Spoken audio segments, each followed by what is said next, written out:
subscribe. Welcome to Court Helicopter News, a special edition on the question of who is likely to have the custody of the children of the late Betty Bayo. Episode 1, we have said that Kanyari, the biological father, is likely to have custody of these children. In this episode, Court Helicopter looks at the chances of TASH, Hiram Gitau, the husband to Betty Bayo, taking Kanyari's children. And here, Betty Bayo's children with Kanyari are also likely to go to Hiram Gitau. 95% Hiram is likely to succeed on these children and get custody. Why? Section 34 of the Children Act deals with transmission of parental responsibility and custody when one dies. In Section 34, and I want to say, in Section 34, Section 34, subsection 6, provides that if Betty Bayo got married to Hiram Gitau, TASH, he took over the children of Kanyari. He has been supporting these children. The question the court will do under the Constitution, Article 53, is to call for the children to come and give their wishes. Under the Children's Act, any child of mature age, and I'm made to understand the first child of Kanyari and Betty is around 13 years old, the court is going to call for that child. The court will listen to the ascertainable wishes of these children.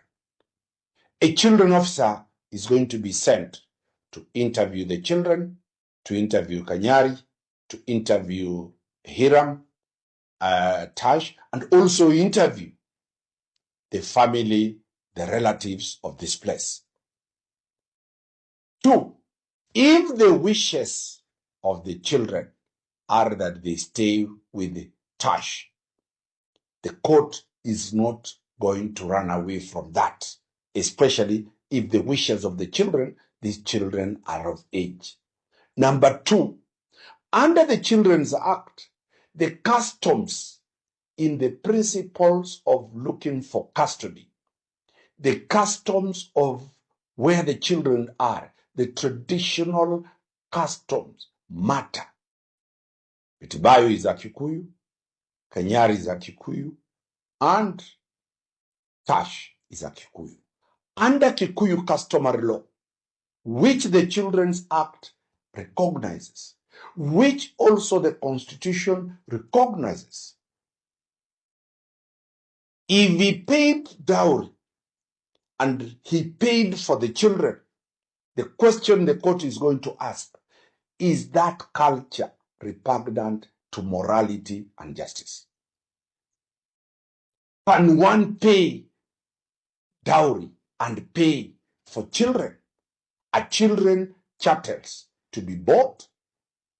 But if that custom aligns with the ascertainable wishes of these children, that the children want to stay with the TASH, the children want to live with the TASH, the customs is in support of TASH, the social inquiry by the children officer finds out that these children are better placed to stay with the TASH, TASH will carry the day. So this is not an easy matter. It is going to be argued by serious lawyers to ascertain who actually gets the custody of these children. So in this argument, the court will look at what is the best interest of these children. Are the children going to be better under TASH Hiram, or are the children going to be better under Kanyari? The third principle, why TASH is likely to succeed in this matter, the law provides that children who are brothers and sisters, siblings, cannot be separated. These children, two have TASH as their father. The other two, or whatever number, have Hiram as their father. But the constant figure is their mother. So the law will bring these children together, because you cannot separate siblings under the Children Act and under the law called the Constitution. Because TASH has two biological children, there is no way those children, because they are not known to Kanyari, they are foreigners to Kanyari, the court cannot order TASH's children to be carried and be handed over to Kanyari. But Kanyari's children are well known. They are bonded with the TASH's children. They have been staying with the TASH's children. They have been together with the TASH's children. They have a body chemistry with the TASH's children. And therefore, the law now will definitely say for these children not to have what we call, we expose these children to mental anguish, to torture, to stress, and to a lot of problems. Let the children continue staying where they were. What does the law say?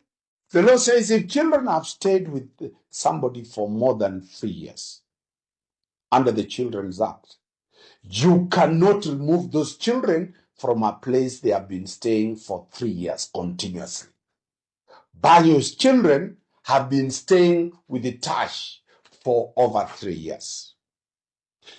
Nobody can remove those children from there and take them to Kanyari unless there are compelling reasons. So the court will uphold that principle that you cannot remove children who have been staying where they have been staying for 3 years continuously and take them to Kanyari, who is a late father. Here the principle is clear. It is not who is the biological father. It is the question who has taken responsibility and who has provided that comfort, that situation where the children have been growing comfortably. Based on that, here, if the court argues that and TASH gets a proper legal representation, TASH has 100% chances of having those children together with his other children. But mark my words, this is a battle that is going to start from the Children's Court. I'm definite it will go to the High Court, it will go to the Court of Appeal, and most likely this will be the first case that will be going to the Supreme Court for testing whenever such a situation arises. Because the Children's Act, the Constitution never imagined a situation like this. Quarter Helicopter News has now told you in 2 episodes. In one scenario, Kanyari has an upper hand. In the second scenario, we have TASH having an upper hand. In the third episode, which is coming shortly, is now my interpretation why I think and the way I see it. It's a very short program. Third episode coming shortly. Wakili Dan Senamari.